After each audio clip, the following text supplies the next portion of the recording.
Number 4, number 4 समकालीन कविता। ये 4 हमको आज पढ़ना है। उत्तर छायावादी, छायावादी के बाद प्रगतिशील साहित्य, प्रयोगवाद और नई कविता, और समकालीन कविता। इन चारों पर हम थोड़ा सा और 1 घंटे में जितना हो सकेगा उतना हम लोग टच करेंगे।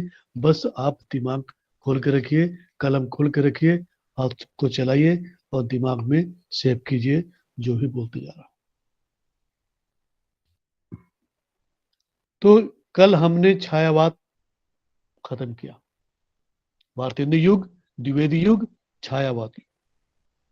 आदिकाल से लेकर के हम आ गए छायावाद युग तक। कितने कविताएं, कितनी कविताएं, कितनी कविताएं, कहीं ब्रज में तो कहीं अवधि में तो कहीं खड़ी बोली में तो कहीं खड़ी बोली और अवधि मिक्स, तो कहीं खड़ी बोली ब्रज मिक्स, तो कहीं राजस्थानी मिक्स। वो तमाम हमने पढ़े। उसके बाद वो अब आधुनिक काल में आते आते क्या हुआ, आधुनिक काल में आते आते तुम्हारा वो भारतेंदु के प्रभाव से नाटक, कहानी और इस तरह के उपन्यास वगैरह भी लिखे जाने लगे। हल्के फुल्के प्रेमचंद का युग आ गया। अच्छा, अब उत्तर छायावाद युग में क्या हुआ कि छायावाद युग में तो 4 कवि थे, इतना आपको मालूम है, प्रसाद, पंत, निराला, महादेवी। लेकिन चारों 4 प्रकार के कवि, चारों ने 4 तरह के, हालांकि छायावादी सभी थे और सभी की एक ही एक ही लक्ष्य था, एक ही उद्देश्य था, एक ही दृष्टिकोण था कि परम पिता परमेश्वर। इस दुनिया में कोई एक सत्ता है जो इस संसार को चलाता है। कोई एक परम पिता परमेश्वर है, कोई एक अदृश्य सत्ता है, अगोचर सत्ता है, अदृष्ट सत्ता है जो इस संसार को चलाता है। उसी को यह सत्य मानते हैं और अपनी व्यथा कथा उसी से प्रस्तुत करते हैं। तो प्रसाद ने अपनी व्यथा कथा, अपने आंसू कामायनी के माध्यम से वो मानवता की सृष्टि की और मानवता के को लेकर के उन्होंने साहित्य को रचा। और उनकी कविताओं में हमें कल्पना की बात और भावना की बात, कल्पना की बात और भावना की बात उनकी कविताओं में दिखाई देती है। तो हम कह सकते हैं कि प्रसाद कल्पना और भावना के कवि हैं। पंत के बारे में आप जानते हैं, प्रकृति के सुकुमार सुकुमार कवि। उनके लिए जब वो नैनीताल को मायूं के पर्वतों में और वहां पर जंगलों में उनका घर था, मायूं में, वो उस उत्तर प्रदेश की वो नैनीताल और उस उत्तराखंड के वादियों में उनका घर। तो ऐसे प्रकृति से उन्हें प्रेम नहीं होगा तो क्या होगा। उनके लिए प्रकृति ही माता है, प्रकृति ही पत्नी है, प्रकृति ही भाई है, प्रकृति ही बहन है, प्रकृति ही सहचरी है, प्रकृति प्रकृति ही स्वर्ग है, प्रकृति ही देवी है, देव देवता, एवरीथिंग, सब कुछ उनके लिए प्रकृति है। स्वर्ग ही पर और नरक ही पर। निराला की बात दूसरी हो गई क्योंकि उनके लिए परिवेश थोड़ा दूसरा बदल गया। उनका दायरा, उनका जो साहित्यिक क्षेत्र था, उनका जो साहित्यिक दायरा था, इनसे थोड़ा अलग था। परिवेश का असर भी हमारे जीवन पर, हमारे व्यक्तित्व पर बहुत पड़ता है, इतना याद रखना। इसलिए कोशिश ये करना कि आप कितने अच्छे परिवेश में रह सके, कितने अच्छे परिवेश में आपकी जिंदगी गुजरे, ये इस पर आप ध्यान देना। जितना परिवेश होगा उतना अच्छा आपकी विचार, जितना अच्छा परिवेश होगा उतना उतने उतने ही आप आगे विकास करेंगे। और परिवेश का मतलब प्रभाव हमारे जीवन में बहुत पड़ता है। 60-70% हमारे ऊपर उसका प्रभाव पड़ता है, बाकी तो आपका ज्ञान विज्ञान है। तो ये निराला ने समाज को देखा, समाज के दीन दुखियों को देखा, तड़पते बिलखते लोगों को देखा, और तब उनके कलम से जो कवि मतलब भिक्षुक लिखा करता था, जो कवि वह तोड़ती पत्थर की कविता करता था, वही कवि छायावाद युग में जूही की कली की रचना वो करने लगा। पवन और वो फूल को उन्होंने मानवीकरण कर दिया।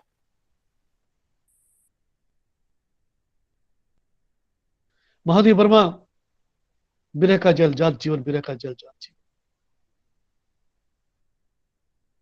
जीवन दुखों का सागर, दुखों का तालाब है, उन्होंने कह दिया। मधुर मधुर मेरे दीपक जल, प्रिय का पथ आलोकित करता चल। ये वही छायावादी और रहस्यवादी भावना यहाँ पर, वो प्रिय उनका वही परम पिता परमेश्वर,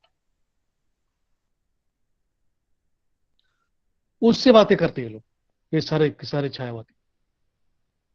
यानी कहीं ना कहीं आप कह सकते हैं कि सारे के सारे छायावादी कवि आत्म केंद्रित थे। अपनी मन की व्यथा को, अपनी मन की कथा को, अपने मन की विडंबना को, अपने मन की वेदना को वो प्रकृति के माध्यम से व्यक्त करते हैं। कहीं ना कहीं तो निकलना है किसी न किसी माध्यम से, तो कहीं प्रकृति के माध्यम से, तो कहीं समाज के माध्यम से, तो कहीं पौराणिक कथाओं के माध्यम से। इसलिए प्रथम रश्मि कविता में पंत जी कहते हैं, प्रथम रश्मि काना रंगनी, तूने कैसे पहचाना, कहाँ कहाँ है बाल विहंगनी, पाया तूने यह गाना। उनकी कविता पढ़ना MAG 2 में, काव्य विधा में। प्रथम रश्मि काना रंगनी, तूने कैसे पहचाना, कहाँ कहाँ पाया तूने ये बाल विहंगनी, तूने ये मतलब वो उनकी पंक्ति, ये गीत तुम्हें कहां से मिला। चारों तरफ संसार जब सोया रहता है तो प्रातः काल उठ करके ये गीत तुम्हें कहां से मिला, कौन सिखाया तुमको।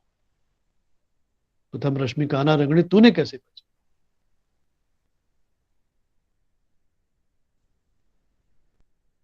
तुम्हें कैसे मालूम चला। हे बाल विहंगिनी, तूने ये गाना कहां से सीखा। तो ये कौन किसको वो संबोधित करता है, वो उसी ईश्वर को संबोधित करता है, उसके बहाने। इसके बाद समय बदल रहा था, ये पृष्ठभूमि, इसी पृष्ठभूमि में समय बदल रहा था।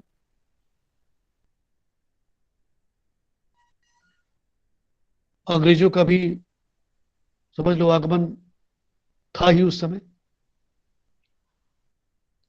तो छायावाद की, जो हमारा आज का पहला टॉपिक है, छायावाद की उत्तरार्ध बेला में, छायावाद की उत्तर छायावादी कविता में क्या, उसमें क्या हुआ, उसमें दो भाग हो, कविता की दो स्वच्छंद और ये दो स्वतंत्र काव्य धारा उसमें निकल गए। पहला लिखिए, नंबर 1, व्यक्तिवादी या अस्तित्व स्वच्छंदतावादी कविताएं। उत्तर छायावादी में दो स्वतंत्र काव्य धारा का जन्म हुआ। नंबर 1, व्यक्तिवादी या अस्तित्व स्वच्छंदतावादी, व्यक्तिवादी या अस्तित्व स्वच्छंदतावादी।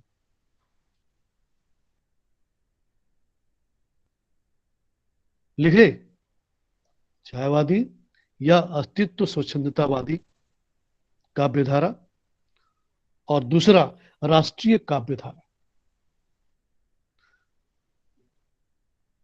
अब इसमें क्या हुआ, इसमें भी कविताएं निकली।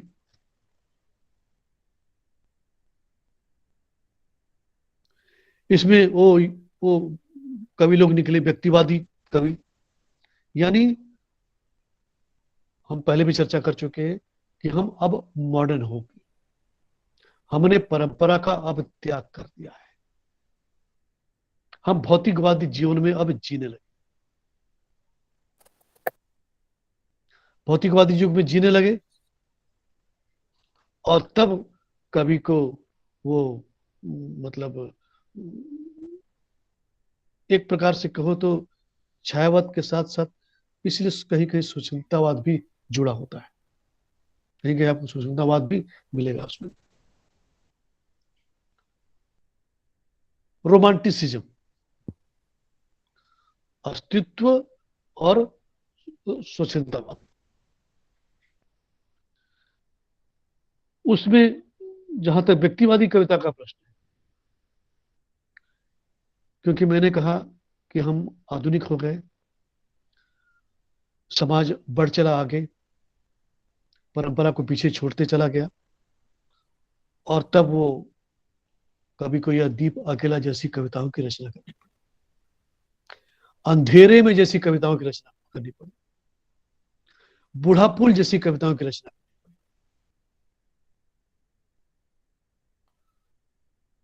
क्योंकि वो व्यक्तिवादी हो गया है, आत्म केंद्रित हो गया है, उसे अपने अस्तित्व की चिंता होने लगी,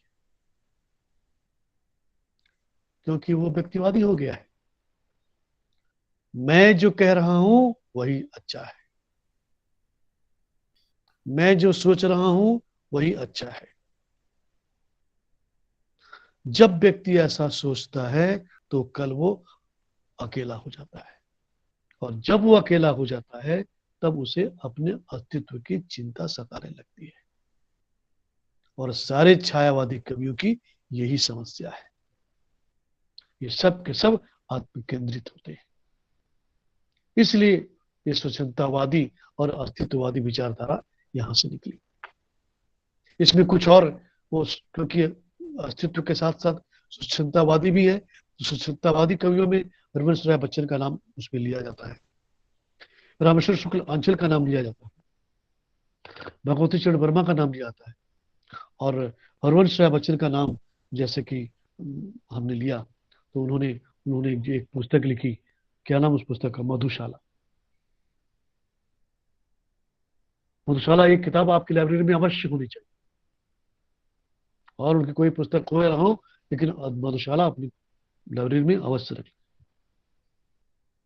एक ऐसी पुस्तक जिसके एक दो एडिशन नहीं, कम से कम 150 से अधिक उसके संस्करण निकल चुके हैं, तो आप समझिए कितना पॉपुलर वो किताब है। और इतनी प्रसिद्ध पुस्तक आपकी लाइब्रेरी में ना हो, ये तो होना नहीं चाहिए। तो ये मधुशाला के माध्यम से उन्होंने हालावाद की प्रतिष्ठा की। मधुशाला पढ़ोगे तो तुम्हें जैसे लगेगा कि हरिवंश राय बच्चन दिन रात शराब में डूबे हुए,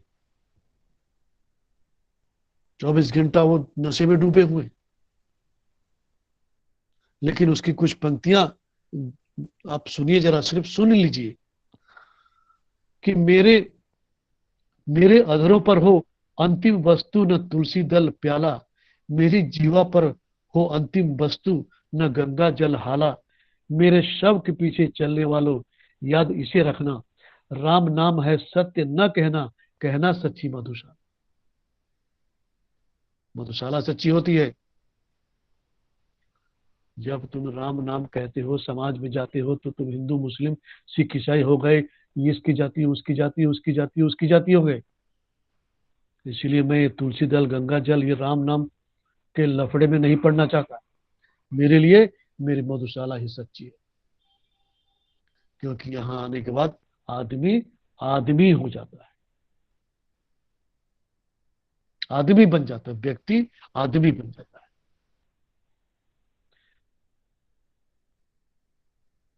लेकिन मंदिर में जाने के बाद, मंदिर में गया वही व्यक्ति तो हिंदू हो गया, मुसलमान बन गया, कहीं सिख बन गया, कहीं ईसाई बन गया, कहीं हमका डिमका सुनना चाहिए। चार लाइन और सुनना, वेरी वेरी प्रसिद्ध पंक्तियां उनकी। मुसलमान और हिंदू हैं दो, एक मगर उनका प्याला, है ना। मुसलमान और हिंदू हैं दो, एक मगर उनका प्याला, एक मगर उनका मदिरालय, एक मगर उनकी हाला, दोनों रहते एक न जब तक, दोनों रहते एक न जब तक, मंदिर मस्जिद में जाते, बैर बढ़ाते, मंदिर मस्जिद मेल कराती मधुशाला। ये है, बैर कराते मंदिर मस्जिद, भाई ये मेरा मंदिर है, ये मेरा मस्जिद है, ये मेरा गिरजा है, ये मेरा गुरुद्वारा है, इसमें मस्जिद में हिंदू नहीं जाएगा, तो मंदिर में मुसलमान नहीं जाएगा, अरे जाएगा तो भ्रष्ट हो जाएगा, सब बर्बाद हो जाएगा। अब तो नहीं जाके तो भ्रष्ट हो रहा है, नहीं जाके कौन सा आबाद हो रहा है। तो उससे अच्छा तो मेरी मधुशाला है, बैर कराते मंदिर मस्जिद, बेल कराती मधुशाला, चारों रात के अंधेरे में आते हैं और एक ही प्याले में, कहना कहना बोलते हैं ना, वो कहाँ गया, मुसलमान और हिंदू हैं तो एक मगर उनका प्याला, का प्याला एक ही, कोई भेदभाव नहीं, वहां पर सब भारतीय होते हैं, वहां पर सब हिंदुस्तानी होते हैं, वहां पर सब भाई भाई होते हैं। लेकिन हमारे कुछ राजनीतिज्ञों के कारण, हमारे कुछ अंग्रेजों के कारण,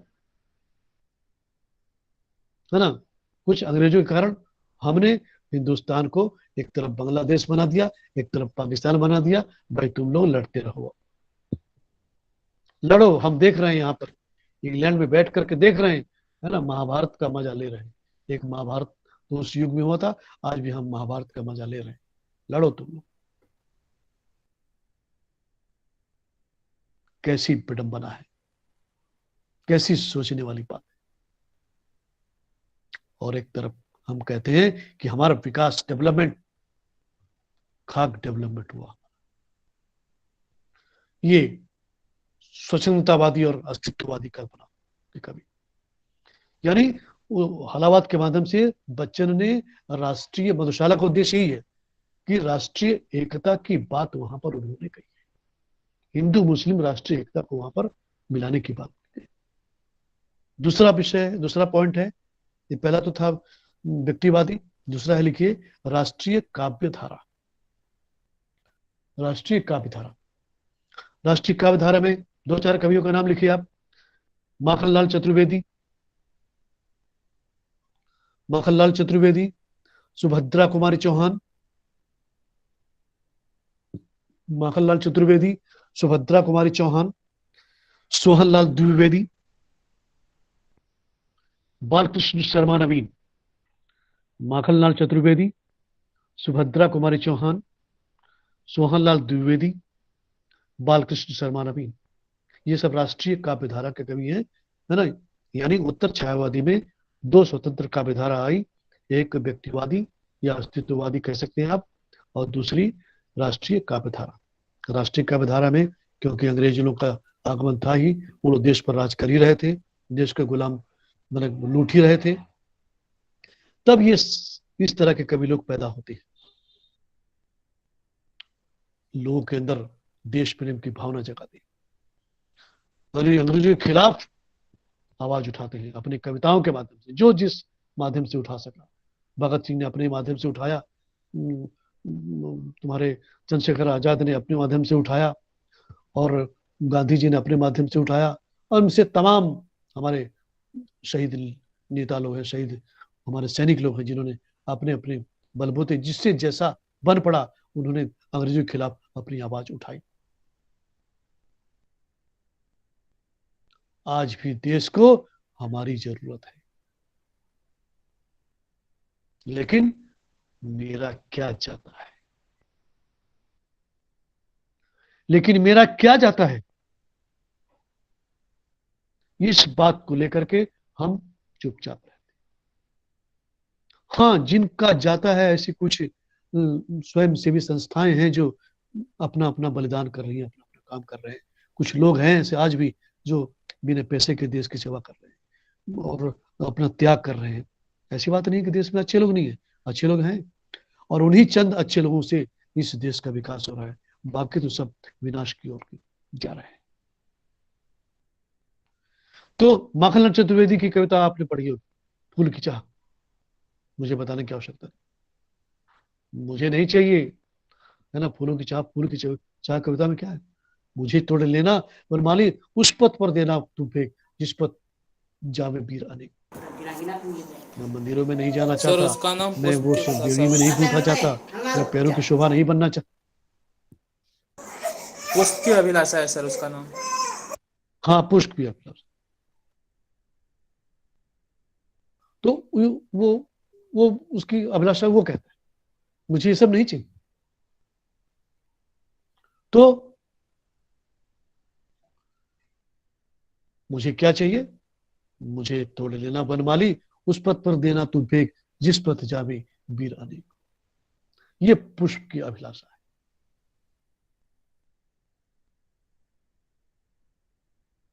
राष्ट्रवादी, राष्ट्रीय काव्यधारा से ओतप्रोत ऐसी कविता उन्होंने दी। सुभद्रा कुमारी चौहान ने भी लिखा। बस ये लोग ज्यादा कविताएं इन लोगों ने नहीं लिखी, लेकिन चंद कविताएं लिखी, वो भी डंके के चोट पर, उन अंग्रेजों के खिलाफ, कि जब अंग्रेज पढ़े तो उनकी बोलती बंद हो। खूब लड़ी मर्दानी वह तो झांसी वाली रानी थी।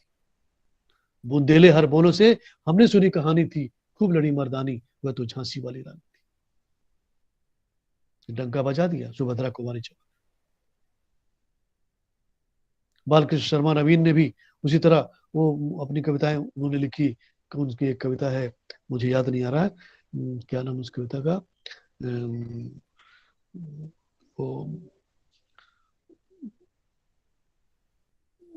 क्या है, कभी कुछ, कभी कुछ ऐसी तान सुनाओ जिससे उथल पुथल मच जाए। इस तरह की कविताएं बालकृष्ण शर्मा नवीन, यानी राष्ट्रीय काव्यधारा में इस तरह की कविताएं लोगों ने लिखी। क्योंकि प्रेमचंद का कहना है कि साहित्य में वो शक्ति छिपी होती है जो तोप और तलवारों में नहीं पाई जाती, है ना। साहित्य में वो शक्ति छिपी होती है जो तोप और तलवारों में नहीं पाई जाती। अगर आप, अगर हम अंग्रेजों के खिलाफ हम लड़ रहे हैं, हमारे चार सैनिक जवान खड़े होकर के वंदे मातरम सुजलाम सुफलाम मलयज शीतलाम वो गा दे, तो लोगों के नथुने फड़कने लगे और रोंगटे खड़े होने लगे और उनके जो खून जो उनका उबलने लगे। ये होता है गीत।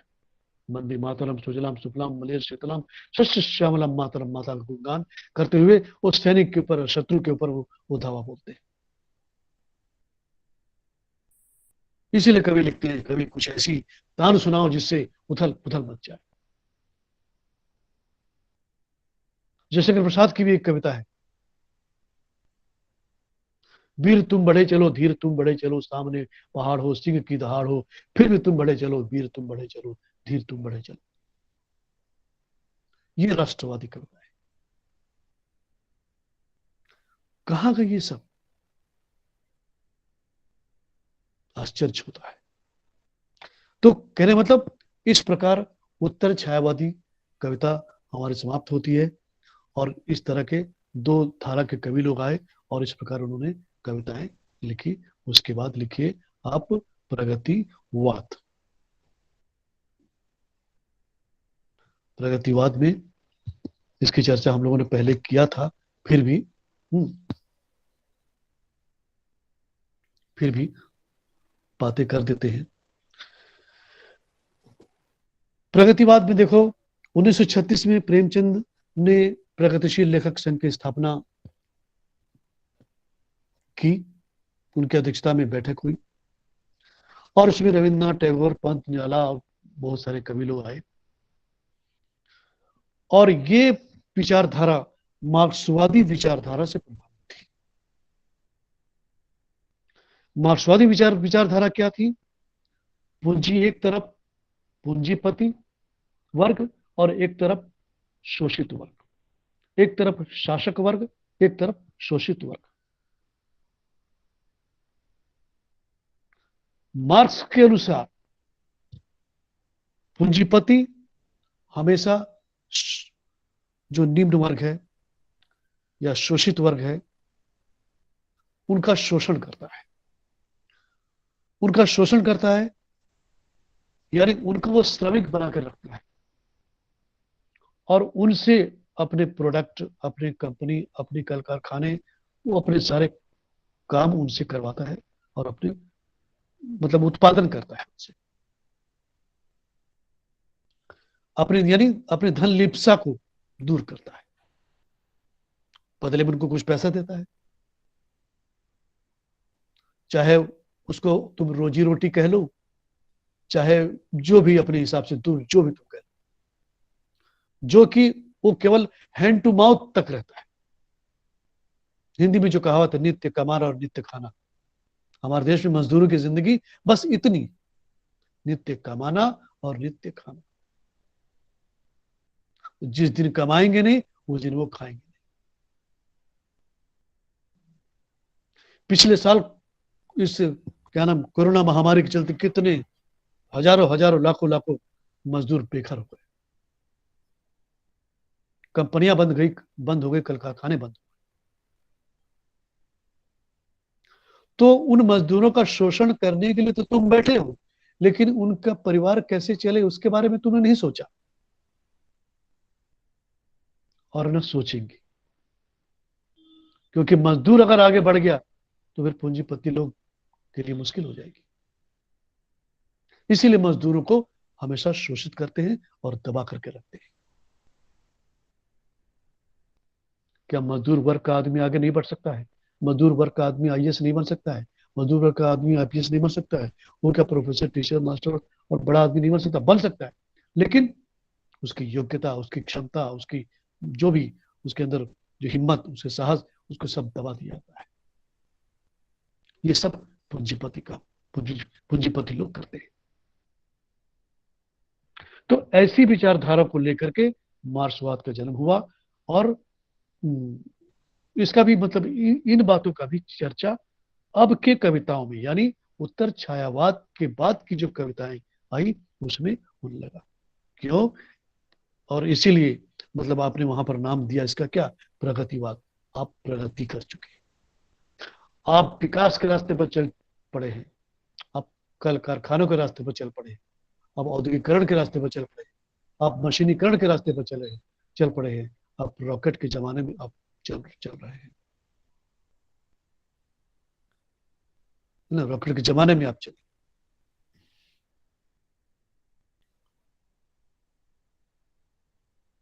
नंबर वन, प्रगतिवादी कविता की प्रमुख प्रवृत्तियां। प्रगतिवादी कविता की प्रमुख प्रवृत्तियां, नंबर वन।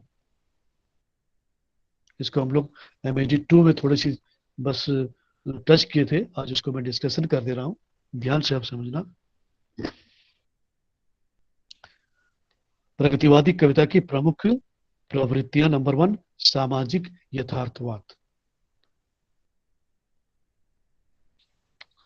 है ना, सामाजिक यथार्थवाद। अब समाज गांव में नहीं रहता, अरे अब समाज जंगलों में नहीं रहता, अब समाज कहाँ रहता है? नगरों में रहता है। 1947 के पहले हमारे देश के सामने एक समस्या थी, एक लक्ष्य था। क्या लक्ष्य था? कि अंग्रेजों को भगाना है। समझना बात। 1947 के पहले एक लक्ष्य था हमारे सामने, एक ही काम था कि देश को भगाना है, अरे सॉरी, अंग्रेजों को भगाना है। और हमने लड़ करके, मर करके, कट करके, अपने खून को बलिदान करके हमने आजादी पाई। ये किन प्रकार है। अब क्या हुआ? अब हुआ ये कि अब हम भी पाश्चात्य देशों का नकल करने लगे। भाई अब हम जंगलों में नहीं रहेंगे, अब चूल्हा चौका नहीं करेंगे, हम अब नगरों में रहेंगे, भौतिकवादी दुनिया में जिंदगी बिताएंगे। लेकिन उसमें बहुत सारी समस्याएं आने लगी।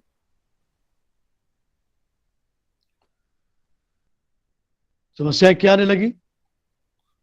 एक तरफ कृषक, एक तरफ शहरों में आकर के वो मजदूर बन गए। कल कल गांव थे हमारे देश में, याद रखना, भारत गांवों का देश है। बहुत बड़ी बात कह रहा हूं, भारत गांवों का देश है। लेकिन गांव धीरे धीरे किसमें परिवर्तित होने लगे? शहरों में परिवर्तित होने लगे। अंग्रेजों अंग्रेजों ने आकर के कुछ जगहों को यहाँ पर उन्होंने शहर बना दिया। और शहर में ये पूंजीपति, ये मजदूर, ये शासक, ये शोषण, ये सरकार, ये तमाम तरह के लफड़ेबाजी इन्होंने शुरू कर दी। उच्च वर्ग, मध्य वर्ग, ये सब समस्याएं शुरू कर दी। इसलिए सामाजिक यथार्थवाद में चर्चा किसकी होने लगी? किसानों की चर्चा होने लगी, मजदूर वर्ग की चर्चा होने लगी, निम्न वर्ग के जीवन की चर्चा होने लगी। ये सब चर्चा होने लगी, क्योंकि प्रेमचंद का आगमन तो हो ही चुका था। और उन्होंने साहित्य को समाज से जोड़ ही दिया था, हर वर्ग के लोगों को साहित्य से जोड़ दिया था। उन्होंने उपन्यास की परिभाषा लिखते हुए कहा भी, मैं उपन्यास को मानव जीवन का चित्र मात्र समझता हूं। तो मानव जीवन का चित्र मात्र समझ, बस मानव जीवन होना चाहिए। साहित्य कोई गुड्डे गुड़िया का खेल नहीं है। 100 प्लस हित बराबर साहित्य, है ना, 100 प्लस हित बराबर साहित्य। जो समाज का हित करे वही साहित्य है। अगर साहित्य को बढ़ करके आपके मन में हलचल नहीं बची, आपका मन परिवर्तित नहीं हुआ, फिर वो साहित्य क्या है? कौवे की काम काम है। तो कहने का मतलब, सामाजिक यथार्थवाद में जो जिस मजदूरों की बात मार्क्सवाद ने उठाई थी, जिस निम्न वर्ग की बात मार्क्सवाद ने उठाई थी, उसका भी जिक्र होने लगा। नंबर 2 लिखिए, सामयिक समस्याओं का चित्र। सामयिक समस्याओं का चित्र यानी उस वक्त जो समस्या थी, समस्या उस वक्त समस्या क्या थी? भारत पाक विभाजन। एज ए पॉइंट आप लिख सकते हैं, भारत पाक विभाजन, कश्मीर समस्या, बंगाल का अकाल, महंगाई,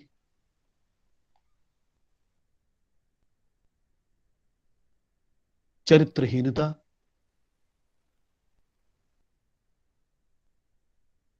विदेशी समस्याएं,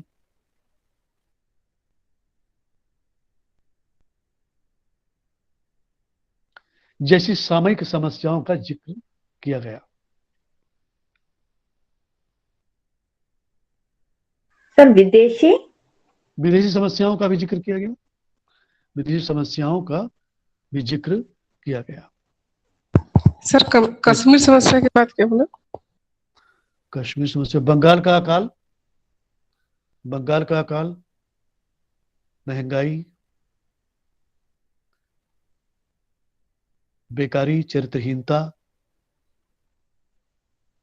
तो बस आपको बस एक फॉर्मेट दे रहा हूं, इसके हिसाब से आप लिख सकते हैं।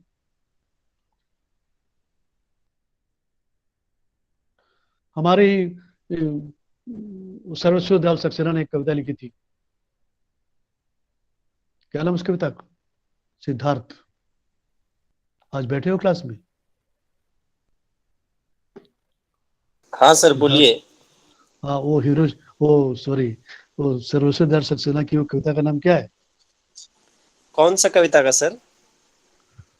अरे जो उन्होंने लिखा है ना, वो सूरज उगा था नहीं उस नगर की, नहीं पूरब सर में उगा था सर्वेश्वर शहर के दयाल बीचों सक्सेना बीच। को सर मैंने पढ़ा ही नहीं है। हाँ, वो उस कविता का नाम है हिरोशिमा है। उस कविता का नाम है हिरोशिमा। जी सर। हाँ, वो मतलब समसामयिक समस्याओं का भी चित्रण वहां पर किया गया। हिरोशिमा में उन्होंने, जब जापान पर अमेरिका ने बम गिराया, तो उस वक्त जापान की क्या स्थिति हुई, उसकी मतलब वहां पर उन्होंने वर्णन किया। खैर, आगे बढ़िए। नंबर 3, बौद्धिकता एवं व्यंग का प्रसार।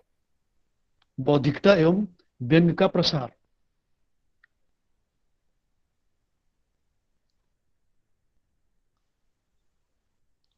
क्योंकि हम धीरे धीरे क्या होने लगे? आधुनिक होने लगे। हमारे खान पान में, हमारे पहनावे में, हमारे विशेष करके हमारे विचारधारा में परिवर्तन होने लगा। क्योंकि गांव अब नगर होने लगे, गांव से लोग शहरों में भागने लगे। शहरों की जीवन शैली, शहरों का लाइफ स्टाइल, वो सब उन्हें प्रभावित करने लगा। जब एक गांव का व्यक्ति जब शहर में जाता है तो देखता, अरे यहाँ तो, हमारे यहाँ तो गांव में तो रात में तो रात है और दिन तो दिन है, लेकिन शहर में क्या है? दिन तो दिन है, रात भी दिन है यहाँ पर। उसे बहुत आश्चर्य होता है, शहरों के चकाचौंध में वो गुम हो जाता है। और यहाँ आकर के रहने लगता है, और यहाँ के लाइफ स्टाइल को वो अपने जीवन में ढालने लगता है। और जब यहाँ की लाइफ स्टाइल को जीवन में ढालने लगता है, तो विचारधारा बदलने लगती है, और धीरे धीरे वो अपने गांव का जो गंवारपन है उससे हट करके यहाँ के जीवन में रहते रहते उसकी बुद्धि भी बदलने लगती है, उसमें भी परिवर्तन होने लगता है। आप अच्छी तरह से समझ सकते हैं बौद्धिकता क्या है। यानी इस युग में बौद्धिकता का स्वरूप देखने को मिलता है। लिख सकते हैं, बौद्धिकता का स्वरूप देखने को मिलता है।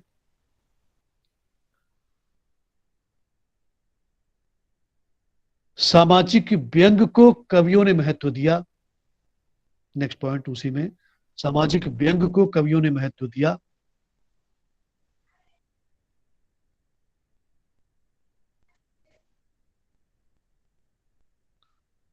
कवियों ने महत्व दिया। शोषण की प्रवृत्ति, आधुनिक राजनीति, शोषण की प्रवृत्ति, आधुनिक राजनीति,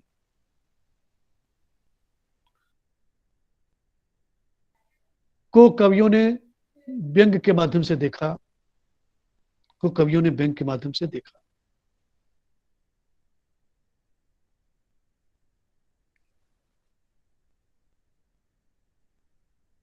को कवियों ने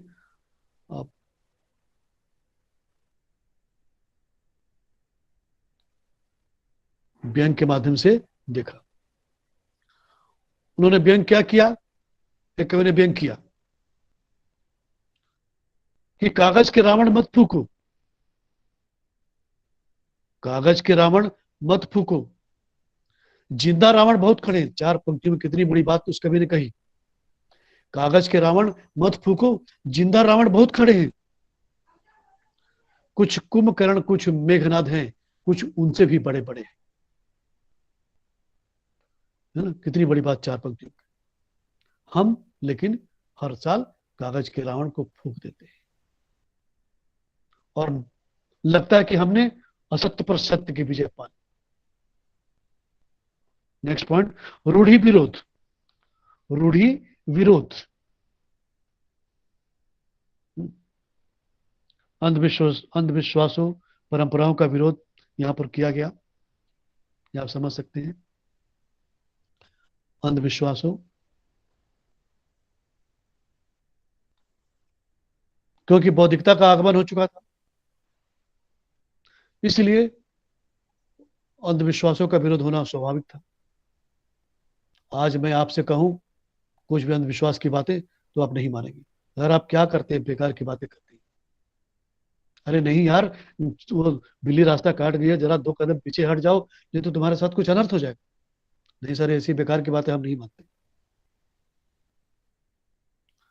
लेकिन कहीं ना कहीं 80% जनता मानती है इस बात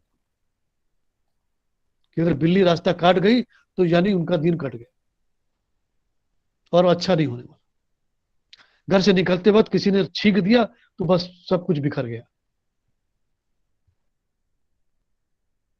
क्योंकि आज के आप लोग आज के विद्यार्थी हैं, आज के नागरिक हैं, आप सत्यता में विश्वास करते हैं, विज्ञान में विश्वास करते हैं, अज्ञानता में आप विश्वास नहीं करते।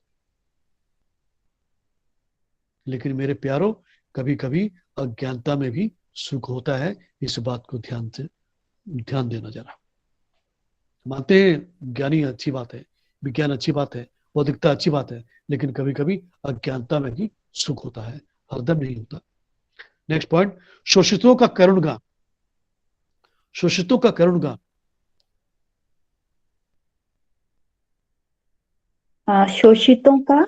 शोषितों का करुण गान, यानी उनकी जो दशा थी, उनकी जो स्थिति, जो है ना, समझ सकते हैं आप, जो लोग शोषित थे, जो पूंजीपतियों द्वारा सताए जा रहे थे, उनके द्वारा अत्याचार मतलब वो झेल रहे थे, उनको तकलीफ, उनको का शोषण किया जा रहा, चाहे वो किसान वर्ग हो, चाहे वो कोई भी वर्ग हो, उनका हर तरह से शोषण। आज तुम देखो समाज में, तुम पढ़े लिखे लोग, आप लोग हैं,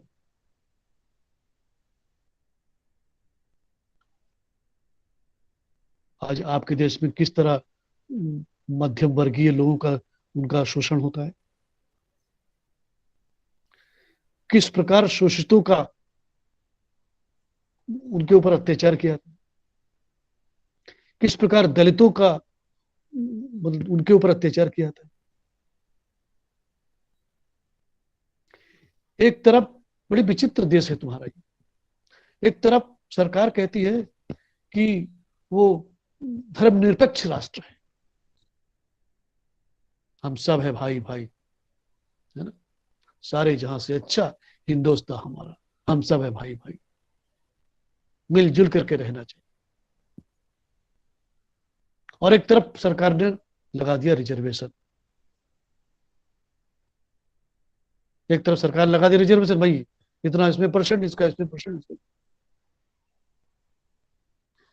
ये एक छोटी सी बात पूरे देश को समझ में आ जाती है, लेकिन उच्च पदाधिकारियों को यह बात समझ में नहीं आती कि 40% वाला और एक 90% वाले डॉक्टर में या इंजीनियर में या प्रोफेसर में अंतर है कि नहीं? लेकिन जब 30% वाला 40% वाला जब वो डॉक्टर बनता है, इंजीनियर बनता है, प्रोफेसर बनता है, तब देश की हालत क्या होगी आप अंदाजा लगाइए।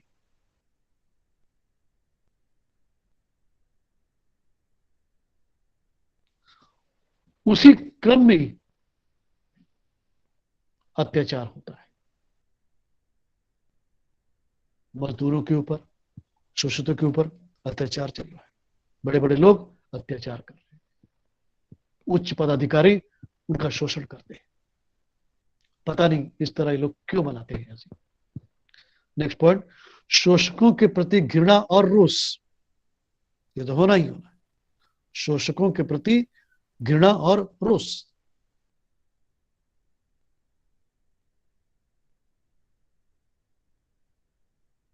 इसलिए स्वाभाविक है सरकार ने हम ही को दो भागों में बांट दिया, एक शासक एक शोषित, एक मजदूर एक ये वर्ग एक वो वर्ग, एक SC ST एक जनरल एक OBC एक ये, एक तो लैपटॉप में बैठा है, एक बीच में बैठा है, एक इधर बैठा है, एक उधर बैठा है। तो शोषकों के प्रति घृणा और रोष होना ही होना। इसलिए रोटी और संसद में कवि ने लिखा, धोबी ने लिखा, एक आदमी रोटी बेलता है, एक आदमी रोटी खाता है, लेकिन तीसरा आदमी भी है जो ना रोटी बेलता है ना रोटी खाता है। क्या करता है? खेलता है। रोटी से खेलता है। रोटियों से खेलता है। रोटी से खेलता है। और मेरे देश की संसद मौन है। तो ये घृणा है, ये रोष है समाज का, जनता का, जिसको कवियों ने अपने माध्यम से व्यक्त किया है। आज की तारीख में जरा एक मिनट के लिए सोचो, जरा इस कोविड के समय में, कोविड के दिनों में, पिछले 1.5-2 वर्षों में कितनी की नौकरी चली गई, कितनों का घर बिखर गया, कितने लोग मर गए, कितने हाहाकार हो गए, कितने क्या क्या हो गए, वो आप अंदाजा लगाएंगे तो आपके रोंगटे खड़े हो जाएंगे, आप रोमांचित हो जाएंगे, पूरा आपके पैरों तले धरती खिसक जाएगी। अभी अभी करीब आधे घंटे पहले तुम्हारे पढ़ाने के पहले मैंने एक वीडियो ऐसी देख रहा था, एक वीडियो आई थी, तो आप लोगों के पास भी गई होगी। चारों तरफ कोविड की लाश जल रही है, मर रही है, लोग लाशें के लाशें जल रही, एक के ऊपर एक लाशें जल रही है। जरा भाई, किसी ने पूछा भाई भगवान क्या हो रहा है, कहां हो तुम, भगवान तुम कहां हो? तुम्हें इन लाशों की चीख पुकार, उनके परिजनों की चीख पुकार तुम्हें सुनाई नहीं देती? मैं यही हूं, कल भी यही था, आज भी हूं। तुम्हें चिंता किस बात की हो रही है? कल जब जानवरों को नोच नोच के तुम खा रहे थे, सदियों से खा रहे हो, किसी मुर्गे को खा रहे हो, किसी मछली को तालाब से निकाल करके अपने सामने तड़पता बिछड़ता और अपने परिवार से उसको मतलब बिछड़ता हुआ देखते हो, फिर वो तड़प तड़प को अपने सामने मरता हुआ देखते हो, तब तुम्हें दर्द नहीं होता? कितनी लाखों लाखों करोड़ों मछलियां तुम हर दिन खा जाते हो, कितनी मुर्गियां हर दिन खा जाते हो, तब तुम्हें दर्द नहीं होता? आज तुम्हारे परिजन मर रहे तो तुम्हें दर्द हो रहा है। जैसा तुमने किया वैसा आज तुम्हें मिल रहा है। मैं कल भी था, मैं आज भी हूं, बस तुम्हारे करने का फल तुम्हें मिल रहा है। ये तो इस सारी बातों को कवियों ने अपने साहित्य के माध्यम से प्रस्तुत किया है, शोषकों के प्रति घृणा और रोष। क्योंकि हमारे देश में ये शासक लोग बहुत बढ़ गए हैं। चाहे पुलिस डिपार्टमेंट के पास जाओ, चाहे किसी भी बड़े से बड़े डिपार्टमेंट के पास जाओ, कोई भी अपना धर्म सही ढंग से नहीं निभा रहा है। ये भी एक कारण है। तुम्हारे अंदर मैं जानता हूं कि तुम्हारे अंदर देश प्रेम की भावना है, तुम्हारे अंदर कुछ कर गुजरने की भावना है, अपनी माटी के प्रति, अपनी भारत माता के प्रति खून बहा देने की भावना है। लेकिन जब व्यक्तिगत जब व्यवहारिक जिंदगी में जब जाते हो, तो वहां पर जो सच्चाई देखते हो उसके बाद हमारा पैर पीछे हट जाता है। क्या करेंगे? क्या करेंगे? हम किसी की सेवा करने गए, उसकी रास्ते में कोई मर रहा तो उसकी सेवा करने गए, तो उसकी सेवा करते पुलिस हमसे ही 4 प्रश्न पूछेगी, उससे अच्छा नहीं जाओ। अच्छा, व्यवस्था हमारी इतनी चौपट हो गई है। आगे बढ़िए बढ़िए। नेक्स्ट पॉइंट, क्रांति की भावना। क्रांति की भावना।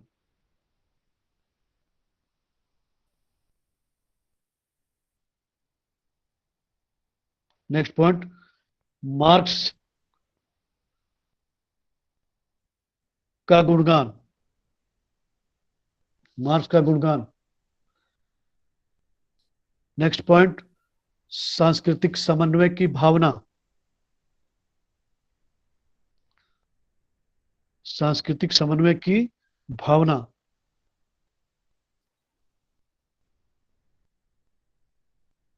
सांस्कृतिक समन्वय क्या हुआ? यहां एक अच्छी बात,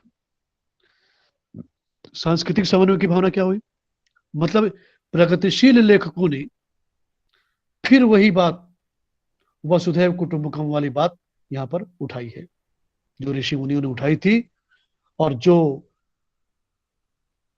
द्विवेदी युग में ये बात उठाई गई थी, समानता, सरलता, नारी के प्रति उसके अंतर्मन को पहचानना, वही बात यहाँ भी प्रगतिवादी कवि ने थोड़ी सी उठाई, ज्यादा तो नहीं उठाई। और सांस्कृतिक समन्वय की भावना।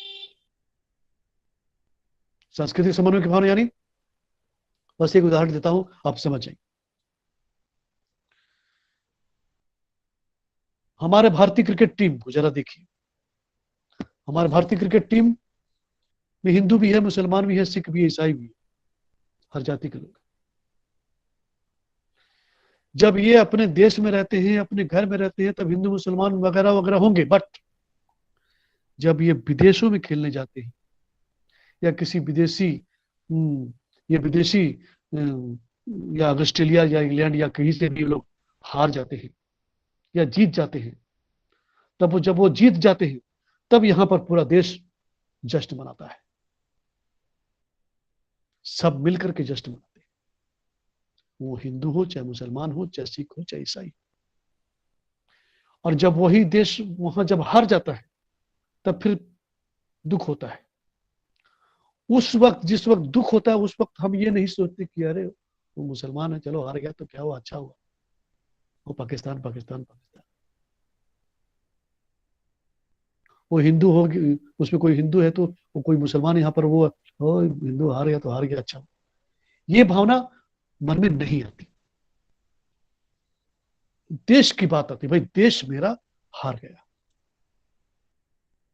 अमेरिका से हार गया, अरे इंग्लैंड से हार गया, वेस्ट इंडीज से हार गया, न्यूजीलैंड से हार गया, हमारी क्रिकेट टीम हार गई, हमें बहुत दुख हुआ। वो है क्या? सांस्कृतिक समन्वय की भावना। नेक्स्ट पॉइंट लिखो, नंबर 10, मानवता की महत्ता।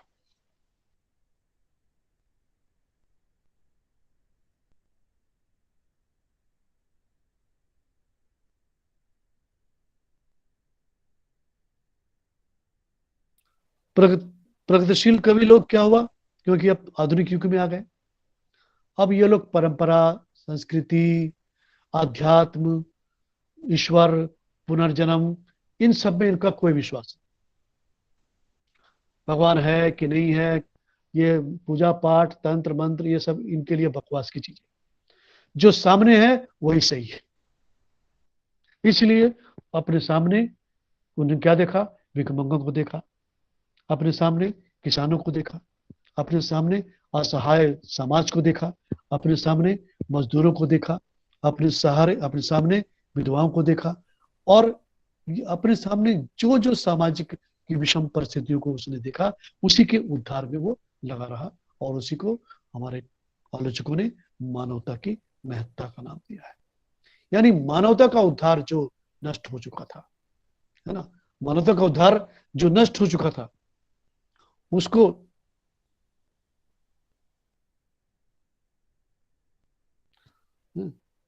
उसको दूर करने का इन्होंने कोशिश की। कुछ लोग देर से आते हैं और डिस्टर्ब करते हैं।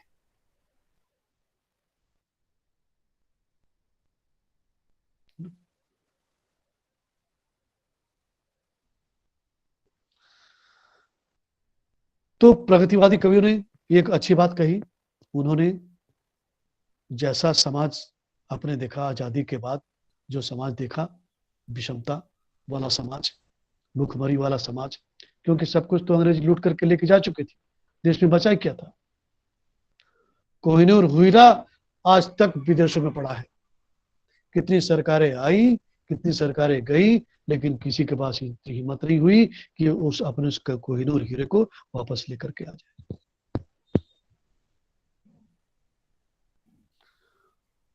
इसलिए कवियों के और साहित्यकारों के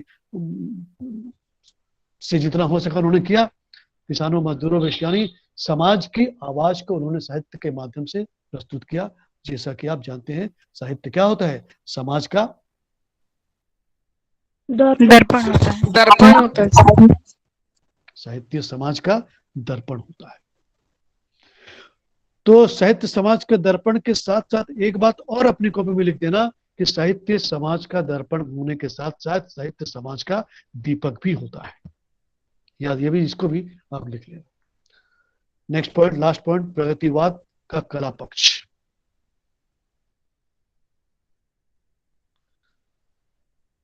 प्रगतिवाद का कला पक्ष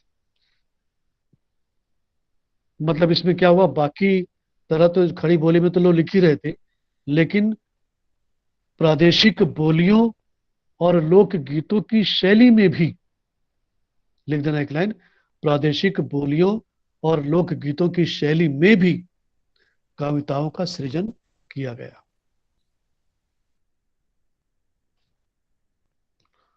उसके बाद आप आ जाइए प्रयोगवाद और नई कविता। प्रयोगवाद और नई कविता, कर दीजिए। ज्यादा समय मैं, प्रयोगवाद और नई कविता,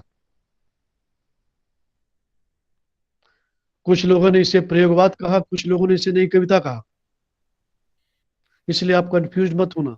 नई कविता आए तो भी उसको वही लिखना, प्रयोगवाद आए तो भी वही मिला जुला करके, कंफ्यूज होने की कोई जरूरत नहीं। बस एक लाइन ये लिखिए, क्योंकि प्रगतिवाद में तो हम प्रगति कर रहे थे,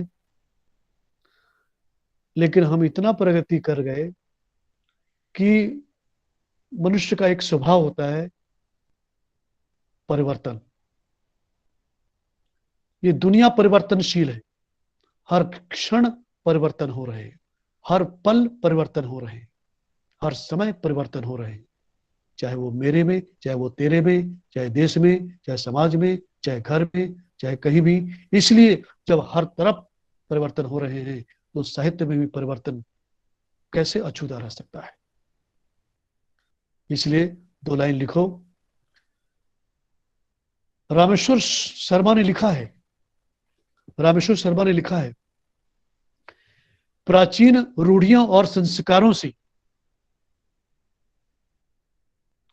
प्राचीन रूढ़ियों और संस्कारों से जब मनुष्य ऊब जाता है, प्राचीन रूढ़ियों और संस्कारों से जब मनुष्य ऊब जाता है,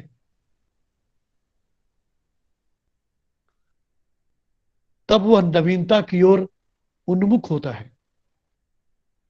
प्राचीन रूढ़ियों और संस्कारों से जब मनुष्य ऊब जाता है, तब वह नवीनता की ओर उन्मुख होता है।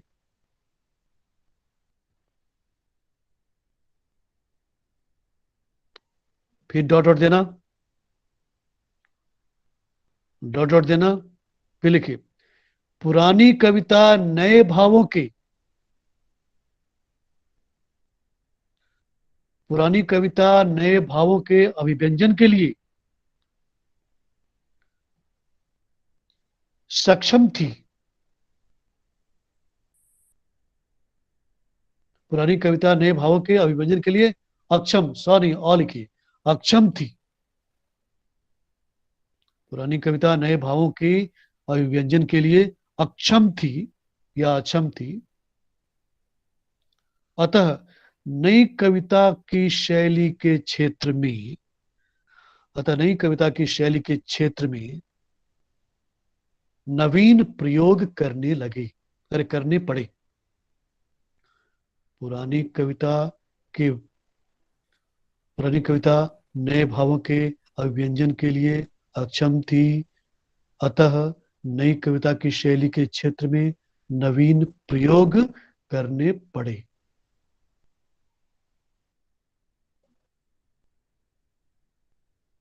फलस्वरूप प्रयोगवाद या नई कविता का जन्म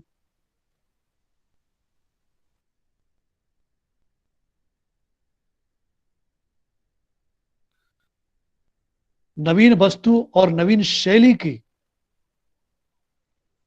नवीन वस्तु नई कविता का जन्म, प्रयोगवाद या नई कविता का जन्म नवीन वस्तु और नवीन शैली के आग्रह के कारण हुआ।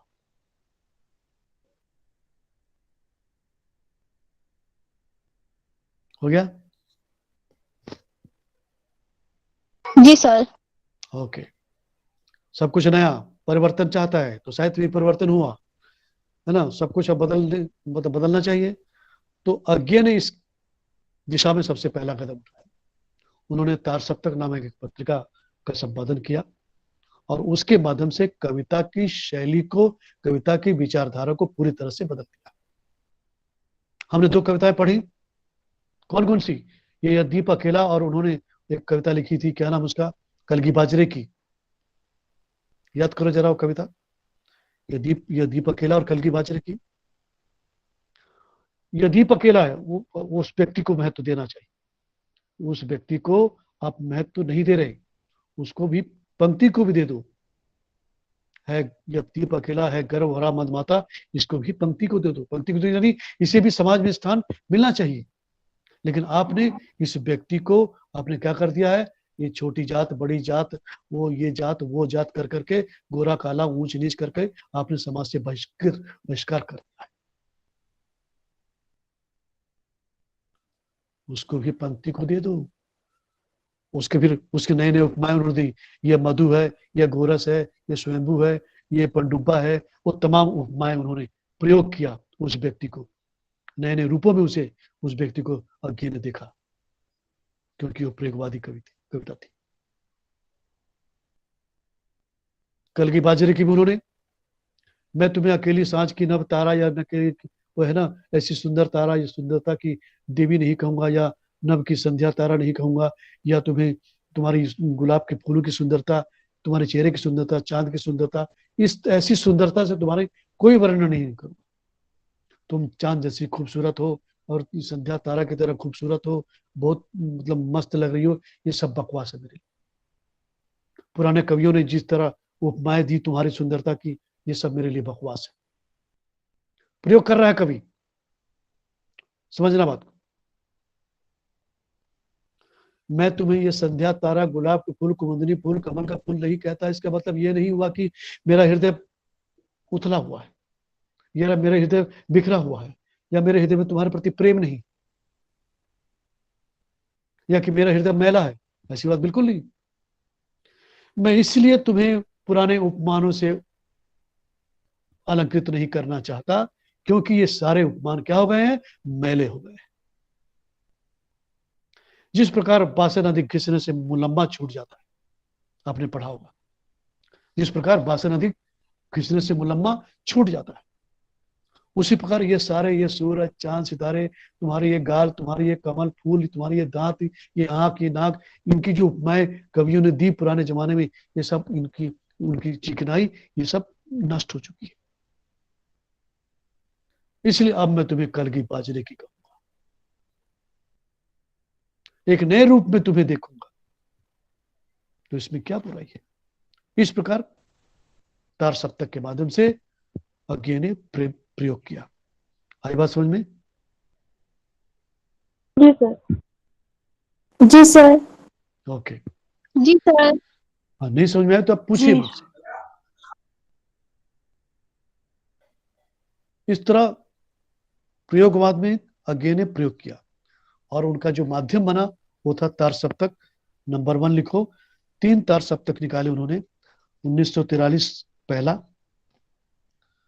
तार सप्तक 1943, 1943। उसमें जो 7 कवि थे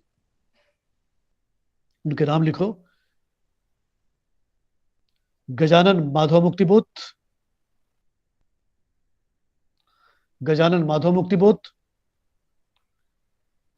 नेमीचंद्र जैन, भरत भूषण अग्रवाल, प्रभाकर माचवी, गिरजा कुमार माथुर, रामविलास शर्मा और अज्ञे। ये सर एक बार फिर से रिपीट कर दो। निमी चंद्र गजानन जैन, माधव मुक्तिबोध, आप शॉर्टकट में लिखिए, कोई जरूरी नहीं, बाद में अपना नाम हिसाब से लिख लेना। गजानन माधव, आप मुक्तिबोध लिखो, हाँ नेमी जी, चंद्र लिखो, हाँ जी, भरत भूषण लिखिए, हाँ जी, प्रभाकर माचवी लिखिए। हाँ इतना जी हुआ। सर, हाँ जी सर, गिरजा धीरे से। कुमार माथुर, हाँ जी हो गया। रामविलास शर्मा और अज्ञे। अज्ञे को शॉर्टकट में लिखो, सर सच्चिदानंद, दयानंद, प्रभाकर क्या बोला आपने? प्रभाकर माचवे। जी हो ये बहुत बहुत बड़े साहित्यकार है, बहुत बड़े रचनाकार है। ऐसा रचनाकार आधुनिक युग में और पैदा नहीं हुआ। कभी इनकी चर्चा मैं करूंगा, याद दिलाना, है ना। इतना महान साहित्यकार, इतना महान रचनाकार, महापंडित, और मैं तुम्हें क्या बताऊं, तो दिन खत्म हो जाएगा लेकिन इनकी जो लेखनी है वो खत्म नहीं होगी। उसके बाद ये पहला था, यानी इसमें 7 कवि लोग, सप्तक यानी 7 कवियों का तार है ये, इसीलिए तार सप्तक कहा गया, है ना। 7 कवियों का तार को जोड़ा अज्ञे और प्रयोगवाद को प्रारंभ किया। दूसरा लिखो 1951 में, 1951 दूसरा सप्तक, जिसमें लिखो दूसरा 1951, 1951, और उस पत्रिका का नाम उन्होंने दिया था प्रतीक।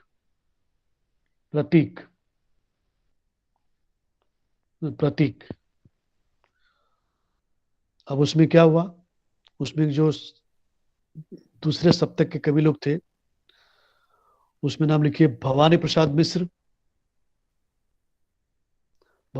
मिश्र, शकुंतला माथुर,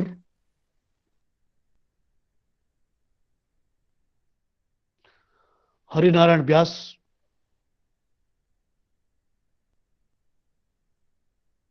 शमशेर बहादुर सिंह, नरेश मेहता, रघुवीर सहाय, धर्मवीर भारती।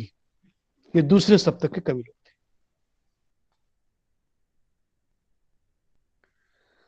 तीसरे सप्तक में लिखिए 1959, तीसरा सप्तक 1959। कितना लिखे आप? सर 1959। 59 सर। 1959 या और कुछ? 1959 से। हाँ ठीक।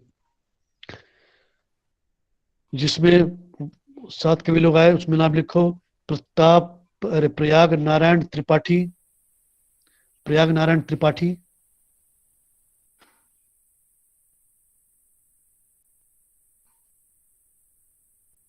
कीर्ति चौधरी,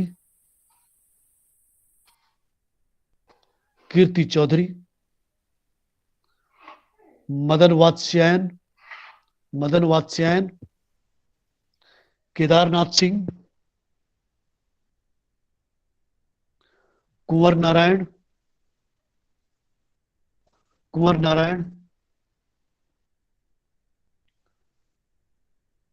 विजय देवनारायण शाही, विजय देवनारायण शाही, विजय देवनारायण शाही और सर्वेश्वर दयाल सक्सेना, ये लोग शतक के कवि थे। आप लिखिए प्रयोगवाद की सर प्रमुख रिपीट कर प्रवृत्तियां। दीजिए। हाँ बोलिए। सर राइटर्स के नाम रिपीट कर दीजिए।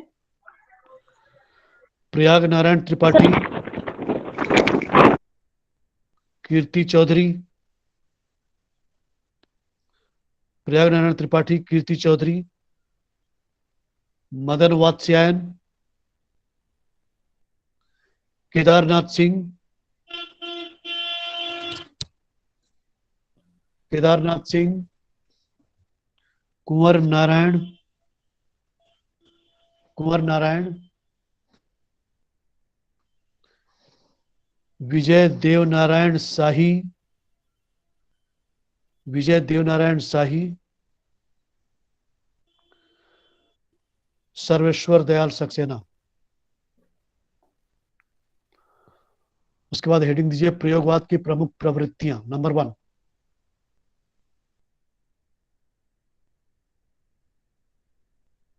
हाँ ये थोड़े में ज्यादा पढ़ाना पड़ता है मुझको ना, ताकि सब टच कर दूं और आपको आसानी हो पढ़ने में, नहीं तो एक को पढ़ाने में ही समय नष्ट हो जाए। प्रयोगवाद की प्रमुख प्रवृत्तियां। नंबर 1, अहमवादी प्रवृत्ति का प्राधान्य, अहमवादी प्रवृत्ति का प्राधान्य। क्या लिखा आपने? अहमवादी प्रवृत्ति का प्राधान्य। अब जमाना देखो, ये चीज ध्यान देना, आप पूरी तरह से आधुनिक हो चुके हो, पूरी तरह से मॉडर्न हो चुके हो। एक तरफ आप अपने को मॉडर्न कहते हो, लेकिन इस मॉडर्निटी ने, इस आधुनिकता ने तुम्हें क्या दिया? कौन सा सुख जरा दिया मुझे, जरा मुझे ये बताओ। मोबाइल से अपने दोस्तों से बात कर लेना और डाटा मिल जाना, डाटा कलेक्शन करना सुख नहीं होता।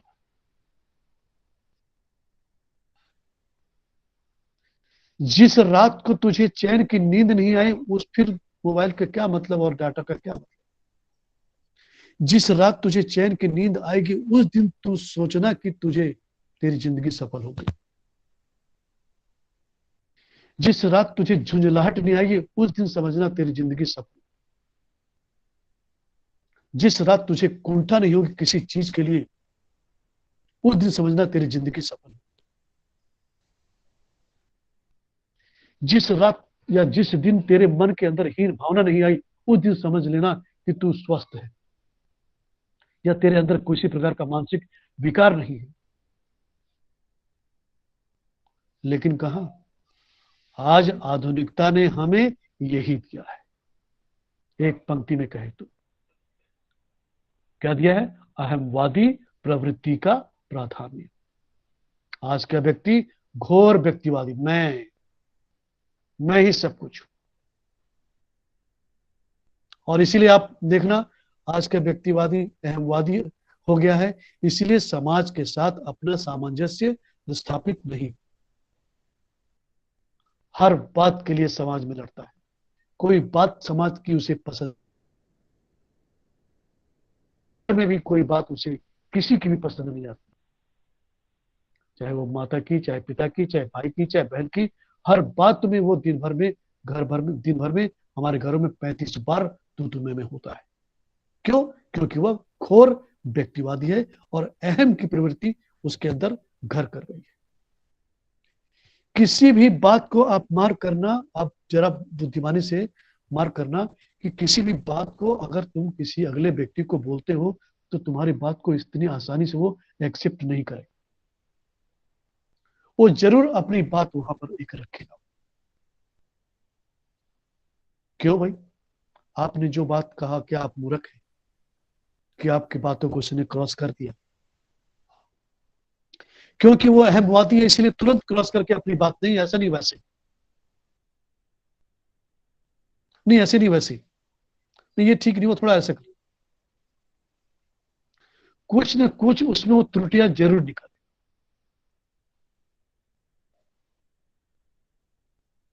हमारी जिंदगी आज ऐसे ही हो गई है। हम जितने सुख की लालसा करते हैं उतनी हम क्या है, मोबाइल के माध्यम से या टेलीविजन के माध्यम से हम घरों में कैद होते जा रहे हैं। सामाजिकता क्या होती है, संस्कार क्या होते हैं, समाज क्या होता है, सोसाइटी क्या होता है, परिवार क्या होता है, पता नहीं।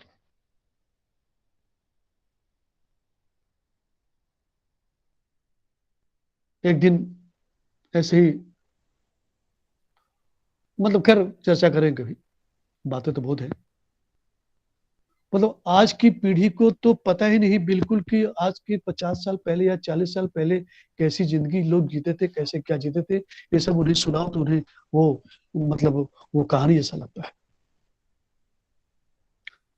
हो सकता है अभी जो मेरे सामने पीढ़ी बैठी है वो कुछ समझती हुई, लेकिन अभी जो पीढ़ी आ रही है, जो पैदा होने के साथ मोबाइल और वो गेम के साथ अपनी जिंदगी सुबह से शाम बिताती है, उसके लिए राम और कृष्ण की कहानी और गीता की कहानी और महाभारत की कहानी उसके लिए क्या है, सिर्फ टाइम पास के सिवा और दूसरा कुछ नहीं हो। क्योंकि वो तो हर चीज कार्टून के माध्यम से देख रही है। वीर हनुमान, गणेश हुआ तो पार्वती हुआ तो राम, हर चीज को वो तो उसमें वो देख रही है ना, किसमें, डॉक्यूमेंट्री में देख रही है, गेम के माध्यम से देख रही। तो कल ये सारी चीजें वो बस केवल वो टाइम पास की चीजें हो जाएंगी, कहानी सुनाने, है ना, दादा दादी के लोरी गाकर कहानी, है ना, लोरी गाकर सुनाने वाली कहानी हो जाएगी। राम कौन थे, कृष्ण क्या थे, उनका महत्व क्या था, संस्कार क्या है, वो सब कुछ खत्म हो जाएगा। सिर्फ मैं अहमवादी, मैं ही सबसे महान हूं, आई एम द ग्रेट। और जब ग्रेट तुम बनोगे तो रहो भाई अकेले। जब तुम ही अपने को महान समझते हो, दुनिया की बातों को विश्वास नहीं करते, दुनिया के को तुम मतलब सम्मान नहीं करते, जब तुम दुनिया का सम्मान करोगे तभी तो दुनिया तुम्हारा सम्मान करेगी। लेकिन तुम इतने अहम में घुस चुके हो कि दुनिया का सम्मान नहीं करते, तो कल तुम्हारे पास कौन जाएगा। अकेले रहो, और अकेले कितने दिन रह पाओगे। स्वाभाविक है तुम्हारे अंदर वो हीन भावना, खीज, झुंझलाहट, ये सब आना ही आना है। और अंत में क्या होगा, वो पागल खाने में तुम पागल करार कर दिया जाओ। इसलिए देखना, आज की तारीख में एक बड़ी बात बोल रहा हूं, आज की तारीख में आज क्या चीज सही है और क्या चीज गलत है, ये लोग इसका फैसला नहीं कर पाते। नंबर 2, यथार्थवाद का आग्रह। यथार्थवाद का आग्रह, यहां एक पॉइंट लिख देना, दूषित मनोवृत्तियां की चरम सीमा। दूषित मनोवृत्तियों की चरम सीमा।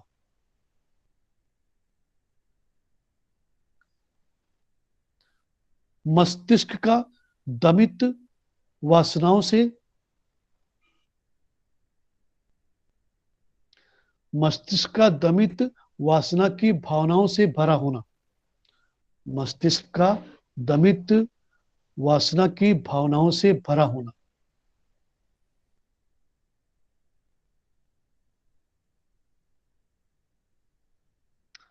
कवि भी उसी समाज में रहता है भाई, है ना, कवि उसी समाज में रहता है और साहित्य समाज का दर्पण होता है, इसलिए जैसा दिखता है वैसा लिखता है।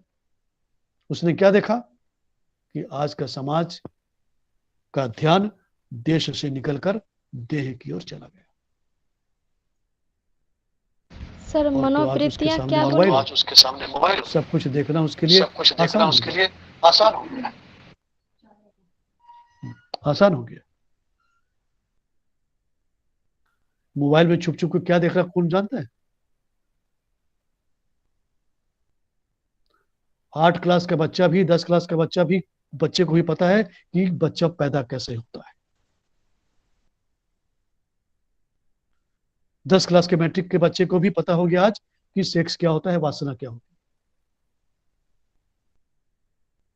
है। जबकि पुराने समय में शादी होने तक किसी को पता नहीं कि बच्चा पैदा कैसे होता है।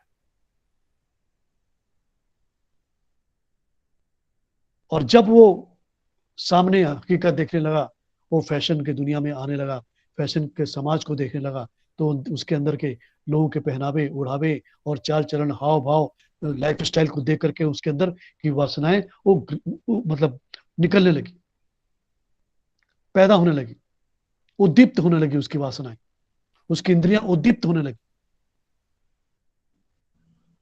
और जब इंद्रियां उद्दीप्त होने लगी और जब वे शांत नहीं हुई तब क्या हुआ? एक तरफ वो झुंझलाहट हो गया, एक तरफ वो पागल हो गया और उसको फिर उसने साहित्य के माध्यम से हमारे सामने प्रस्तुत कर दिया। कवियों ने अपनी कविताओं के माध्यम से, साहित्य के माध्यम से प्रस्तुत कर दिया।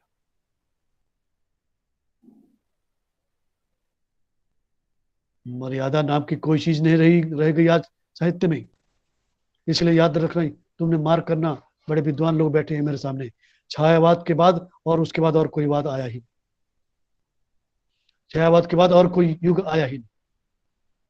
क्यों? क्योंकि आज का साहित्य वो बिखर गया है।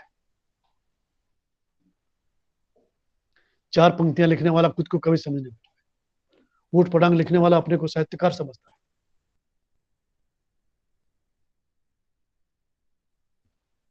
तुम्हें जानकर आश्चर्य होगा कि जिन जिन गालियों को बोलना नहीं चाहिए, जिन जिन गालियों को आप आते जाते उठते बैठते आप सुनते होंगे बाजारों में, उन गालियों का प्रयोग आज साहित्य में धड़ल्ले से हो रहा है। यथार्थवाद का आंकड़ा। नेक्स्ट पॉइंट, निराशावाद। उसे एक पॉइंट और जोड़ देना, यथार्थवाद में नारी की अधोगति,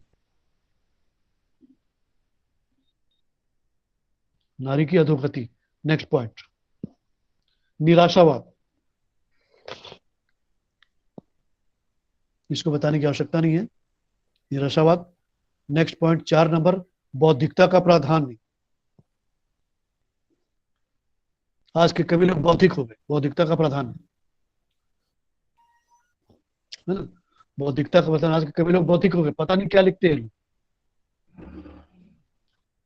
पता नहीं क्या लिखते हैं। आज तुम भी ऊट पटांग, मैं घर से निकला, रास्ते में जा रहा था, वो चिड़िया सड़क पार कर रही थी, रिक्शा वाला रिक्शे में पैडल मार रहा था, अचानक वो मंदिर आ गई, मंदिर के सामने 2 लोग लड़ रहे थे, लड़ते लड़ते वो बात मतलब बहुत आगे बढ़ गई। तभी मैं आगे बढ़ा, देखा तो, और ये आज की कविता है। घर से बाहर निकला, देखा एक चिड़िया घोंसले पर, अरे एक अमृत के डाल पर बैठी है, हवा जोर से आई, चिड़िया फुर से उड़ गई, पता नहीं किसी ने क्या समझा, लेकिन वो कविता हो। मानते हैं कि जब लिखा है तो कहीं ना कहीं उसके अंदर कुछ न कुछ अर्थ तो जरूर होगा, लेकिन इतनी भी बौद्धिकता क्या कि पढ़ने के बाद किसी को समझ में ना आए। इसलिए छायावाद के बाद की कविताएं जो अति आधुनिक कविताएं हो गई, उसको समझना बड़ा मुश्किल है ना। नेक्स्ट पॉइंट, उपमानों की नवीनता। आगे की हरी घास पर क्षणभरी कविता जरा पढ़ना, पता नहीं क्या लिखा। अंधेरे में मुक्ति बोध की कविता को, अंधेरे में जो उनकी कविता है ना, अंधेरे में, उसको पढ़ना पता नहीं कहाँ है, क्या लिख रहे हैं, कुछ समझ में नहीं है, क्योंकि वो घूम रहे हैं अंधेरे में। बौद्धिकवादी कविता है। नेक्स्ट पॉइंट, उपमानों की नवीनता। उपमानों की नवीनता, नए नए अलंकार, नए नए रूपक दिए गए। नेक्स्ट पॉइंट, साधारण विषयों का निरूपण। साधारण विषयों का निरूपण।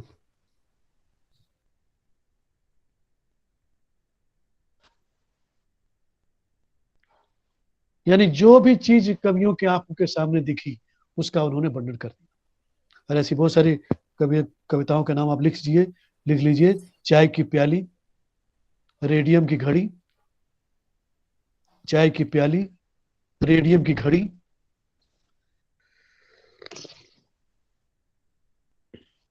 गरम पकौड़ी, चूड़ी का टुकड़ा, बाथरूम इत्यादि। अनाप शनाप लोग लिखने लगे। नेक्स्ट पॉइंट, छंद, मुक्तक और लोकगीत शैली। छंद योजना में लिखिए मुक्तक और लोकगीत शैली।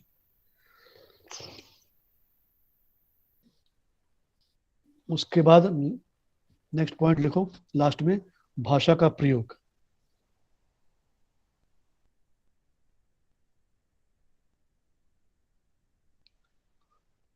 नवीन और सुंदर भाषा का प्रयोग। सर एक बार फिर से रिपीट कीजिए ना। भाषा का प्रयोग में लिखो हाइफन दे करके, भाषा के नवीन और सुंदर प्रयोग, भाषा के नवीन और सुंदर प्रयोग।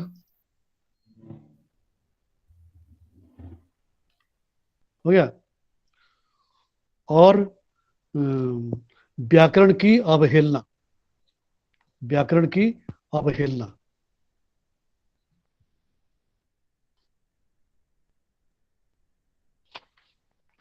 व्याकरण की अवहेलना। ये था तुम्हारा क्या, प्रयोगवाद और नई कविता। लास्ट है हमारा चैप्टर समकालीन कविता। सर एक बार फिर से बोलिए ना। समकालीन, समकालीन कविता। हो गया। लास्ट पॉइंट हमारा, लास्ट इकाई नंबर 19, समकालीन कविता। यानी जो इसमें ऐसा कुछ विशेष इसकी प्रवृत्तियां वगैरह कुछ नहीं है, बस आप आसानी से समझ सकते हैं। 1960-65 के बाद, 1960-65 के बाद हमारी कविताओं में असंतोष की भावना, अस्वीकृति की भावना, विद्रोह की भावना देखी गई। कवियों ने इसे ही कहीं सरल तौर पर तो कहीं व्यंग के तौर पर उसको प्रस्तुत किया है। और ऐसी बात नहीं कि उन्होंने केवल व्यंग ही लिखा है, जीवन की बातों को भी लिखा है। जीवन की मूर्तियों के बहुत करीब जाकर और उसके अंदर में जो जीवन की मूर्ति के अंदर यानी व्यक्ति के अंदर जो उसकी जो व्यथा है उसको भी उन्होंने व्यक्त किया है, उसको भी उन्होंने व्यक्त किया है। लेकिन क्योंकि कोई इस समय कोई वाद नहीं था, कोई किसी कोई विचारधारा कोई एक विचारधारा नहीं थी, इसलिए इस युग में समकालीन कविता में जिसको जैसा जो मिला उसने वैसा वर्णन किया, है ना। इसलिए इस काल की समकालीन कविता में, ऐसे लिखो आप, समकालीन कविता में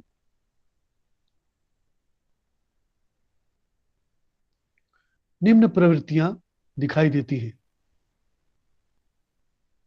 समकालीन कविता में निम्न प्रवृत्तियां दिखाई देती हैं।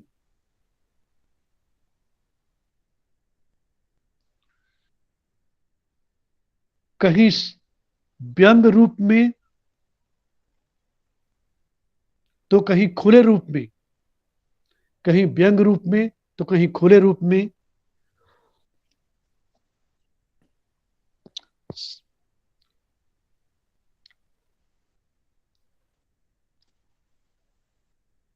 कविता लिखी गई।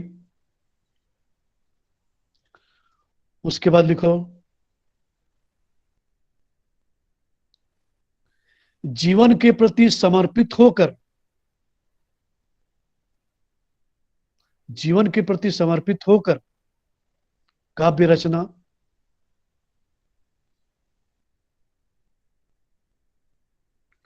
नेक्स्ट पॉइंट, आधुनिक जीवन के विषमता की अभिव्यंजना।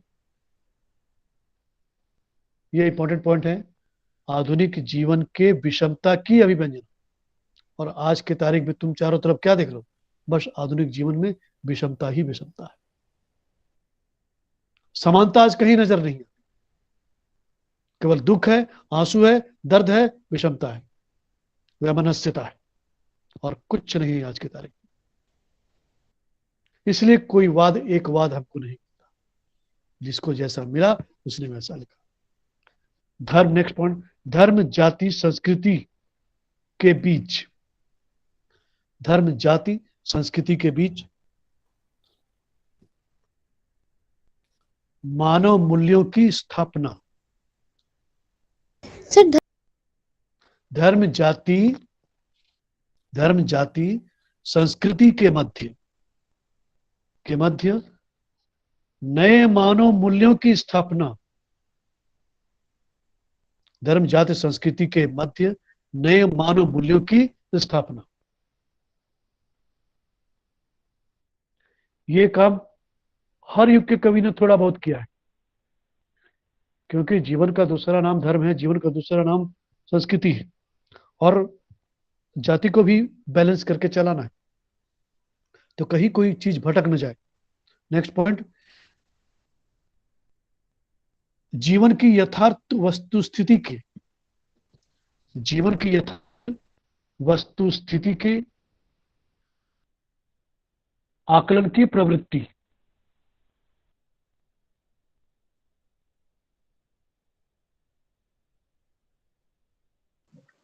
जीवन की यथार्थ वस्तुस्थिति के आकलन की प्रवृत्ति।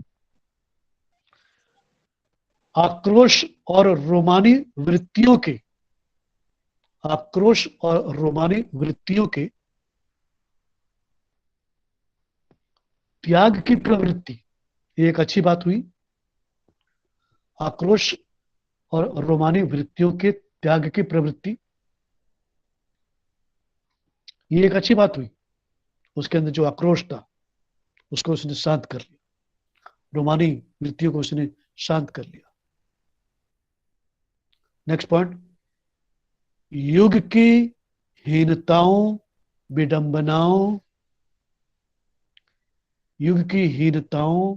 विडंबनाओं और विकृतियों का चित्रण। युग की हीनताओं, विडंबनाओं और विकृतियों का चित्रण।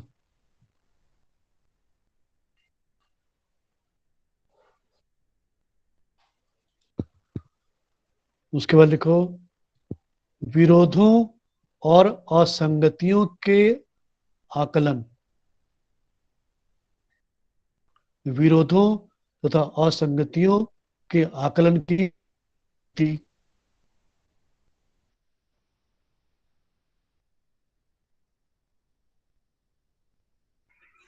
सर विरोधों और असंगतियों के आकलन। फिर लिखो, वर्ग संघर्ष से संत्रस्त मानवों के प्रति संवेदना।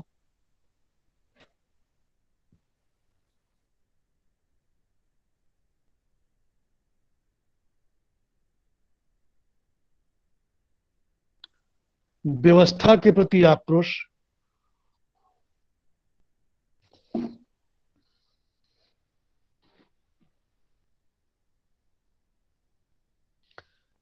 मानव प्रेम का प्रचार प्रसार।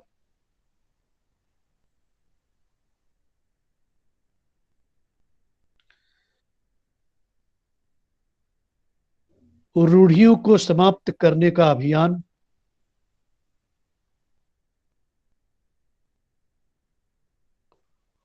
और अंततः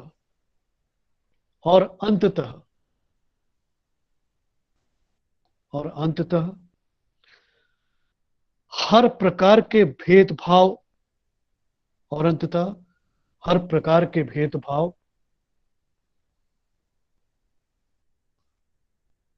तथा विषमता को मिटाने का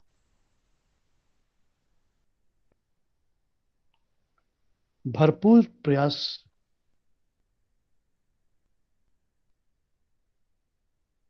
समकालीन कविता के कवियों ने किया है।